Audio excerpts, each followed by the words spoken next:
Hello, and welcome to the latest installment of KRAD COVID Readings. I'm Keith R.A. DeCandido, continuing to read my writing to entertain you during these ridiculous times. We are continuing with the STARFLEET Corps of Engineers, having finished War Stories Book 1 in June. As we turn the calendar to July, we do War Stories Book 2. Where Book 1, but the story, as I'm sure you've all seen, is a flashback to the Dominion War, which takes place about a year or two prior to the main timeline of the Corps of Engineers series. Several of the members of the crew were on different assignments, including Commander Gomez as the chief engineer of the U.S.S. Sentinel, Dr. Elizabeth Lenz as the chief medical officer of the U.S.S. Lexington, and Bart Falwell, the linguist, who was part of a cryptography team on Starbase 92. Now, in Book 2, we take a look at the Da Vinci itself, with some familiar faces, including Captain Gold, Lieutenant Commander Duffy, Fabian Stevens, P-8 Blue, Dr. Abramowitz, and others, as well as the linguist Chan Oka, who preceded Falwell, Dr. Tydoan, who preceded Lenz, and Commander Salick, who was the first officer and who was in charge of the Corps of Engineers team. So, without further ado, here is Part 1 of War Stories, Book 2. Andrassy vessel, overseen by Byron, stardate 53678.9. Byron was starting to form a clearer picture of what it was that enabled the crew of the U.S.S. Da Vinci to outwit and defeat him on 2 occasions. It was something he never would have deduced based on the empirical evidence he had acquired in his face-to-face encounters. The crew of the U.S.S. Da Vinci improvised. Byron always approached every mission with a carefully laid-out plan. True, there were always variables, but rarely did they impinge upon the plan to a degree that was mathematically significant. On the other hand, the U.S.S. Da Vinci crew seemed to be able to adapt to variables with great ease. Where the variables, mostly introduced by the very presence of the U.S.S. Da Vinci on the planet Magellan and at the space station Empok Nor, had proven to be too much for Byron to overcome, his opponents seemed to thrive on it. Perhaps it was because they were so actively involved in military engagements. While Byron did occasionally have to defend his ship and engage in battle situations, they were comparatively rare. Andrassy military engagements were handled by the elite's standing army, supplemented as necessary by members of the worker class conscripted into service. He would need to factor this ability into his plans. That, and the Starfleet's inexplicable predilection for forming personal attachments. That was a definite weakness that Byron needed to exploit. He made a note of these items and then continued his research. One particular mission of the U.S.S. Da Vinci conducted during the war against the Dominion piqued his interest.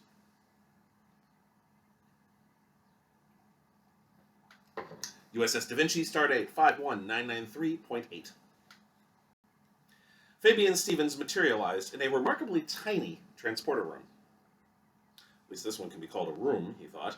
During his last Starfleet tour, the young engineer had served on the U.S.S. Defiant, a warship that had a transporter room so small they referred to it as the transporter bay.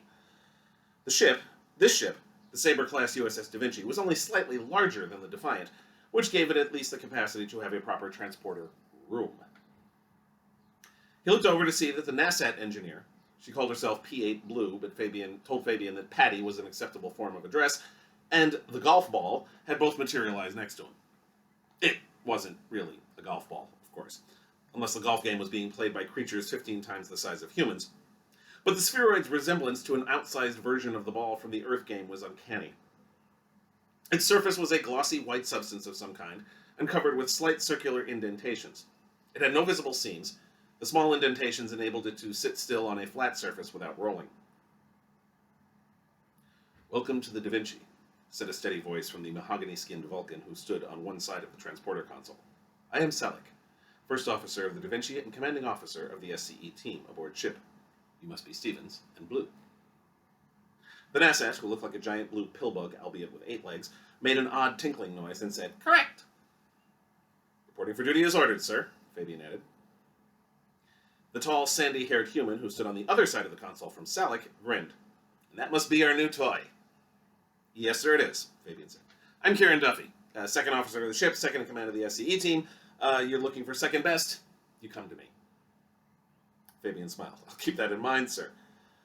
He'd been worried when he found out that the S.C.E. CO on this ship was a Vulcan, that things would be stiffer and more formal than he was used to. If this Duffy character was any indication, though... Turning to the transporter operator, Salek said, "Chief Feliciano, transfer the device to the lab." "Yes, sir," said the black-haired human. Salek turned back to Fabian and Patty. "Your personal effects, including your larvae," he said with a look directly at Patty, "have been sent to your cabins. The majority of the complement on the Da Vinci share quarters. You'll be sharing accommodations with our cultural specialist, Dr. Abramowitz, and Stevens will do likewise with our linguist, Dr. Oka." "Sounds chummy," Fabian said. One of Salek's eyebrows climbed up his forehead. "In a word, yes.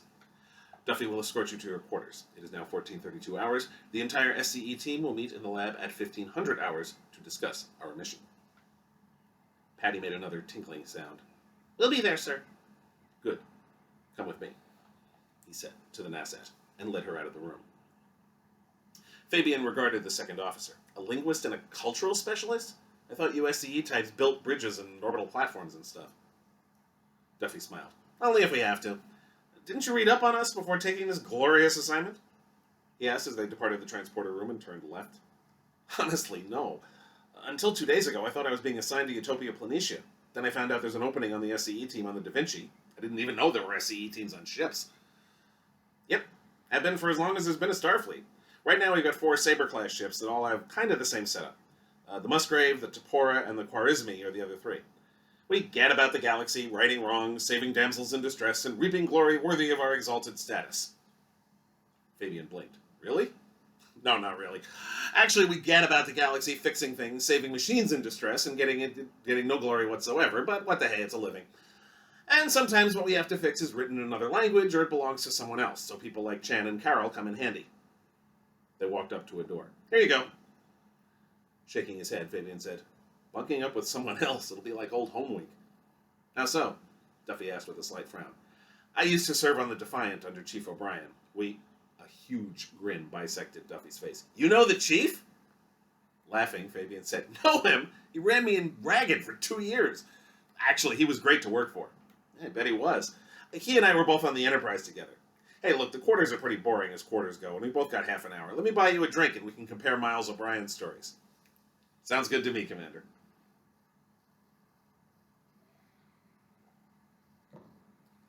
20 minutes later, Fabian was halfway through a cup of coffee.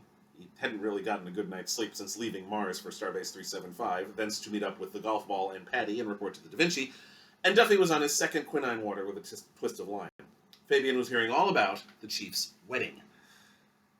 We had a pool going as to how badly Data would screw up the dancing, but he was sure-footed as all get out.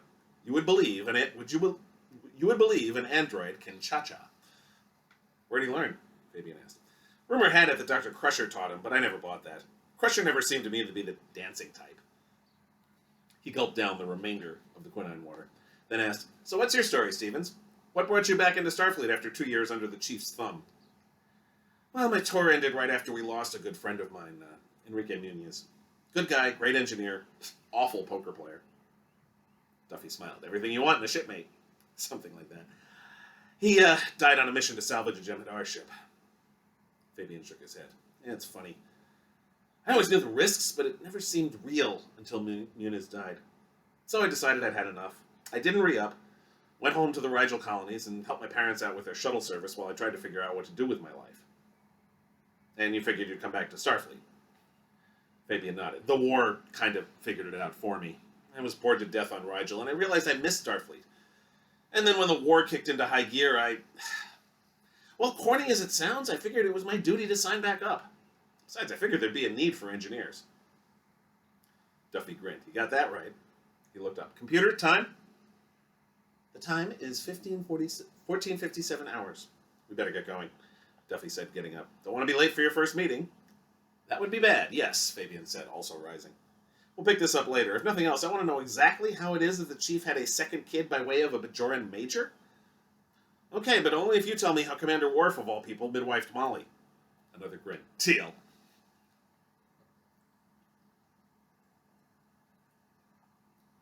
The device was found in the wreck of a Jem'Hadar ship that was taken from Chintaka 3 weeks, 4 days ago, Salek said as he stood next to the golf ball.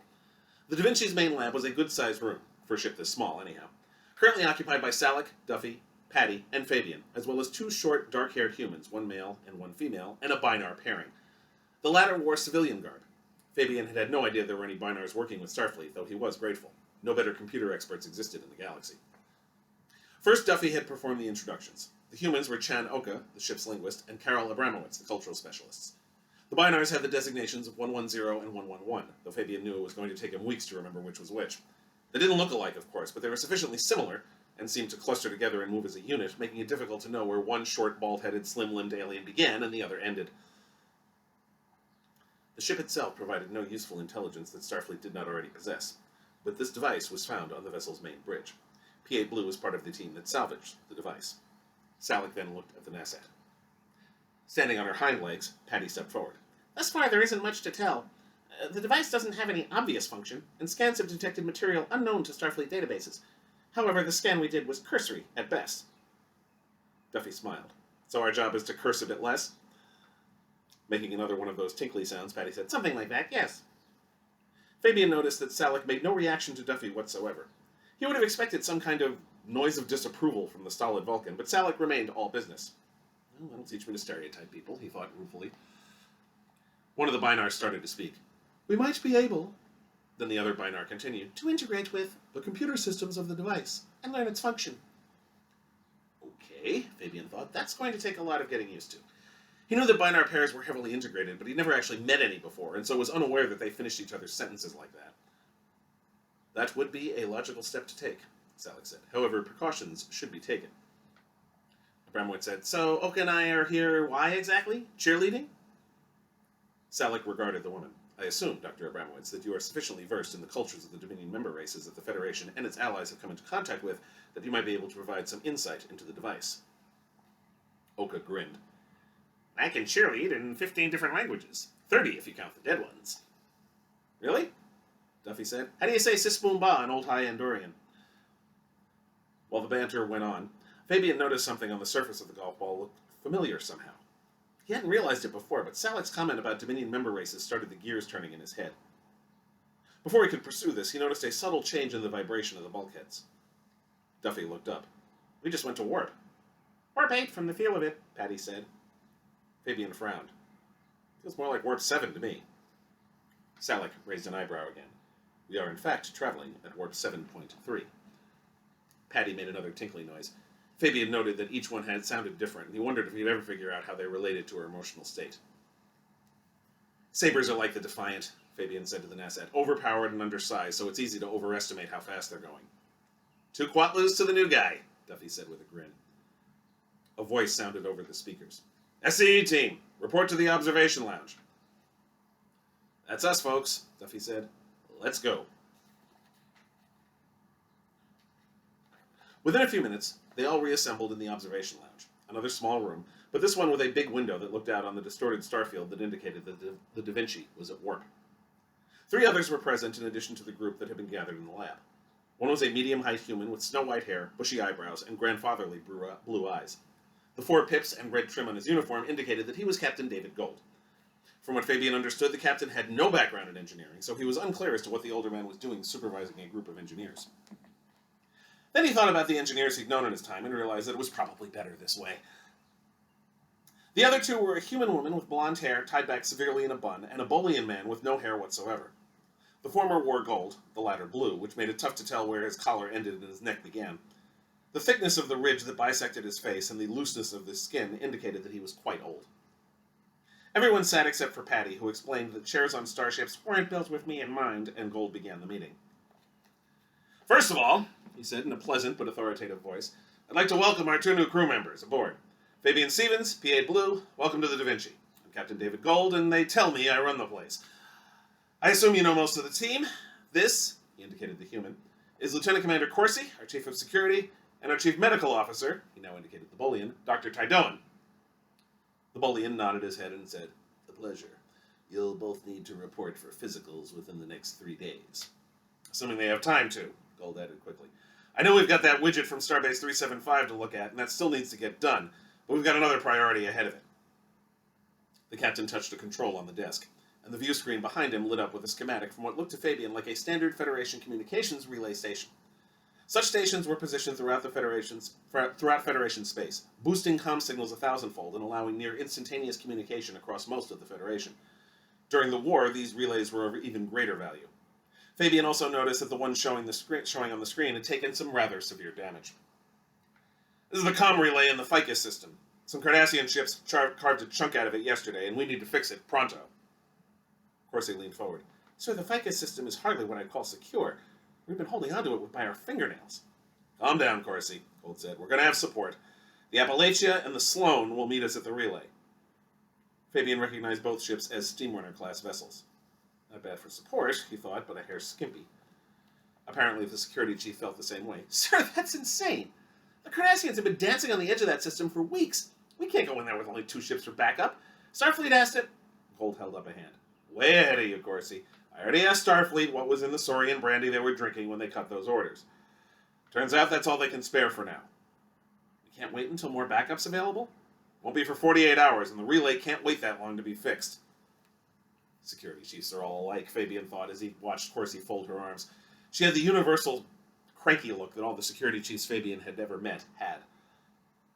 We'll arrive at Ficus in 12 hours. Gold then gave Salik a nod. The Vulcan, who had been sitting with his elbows on the table and fingers steepled together in front of his face, leaned back and unclasped his hands, leaving them to rest on the desk tabletop. We will continue our examination of the Dominion device until we arrive at Ficus. At that point, Duffy, Blue, and I will commence with repairs on the communications relay. Stevens, 110, and 111 will continue their examination of the device with the assistance of Oka and Abramowitz. Hey, maybe we'll luck out and dope it out before we get there, Duffy said with a smile. Salik turned to Duffy. Luck is not something upon which we should depend.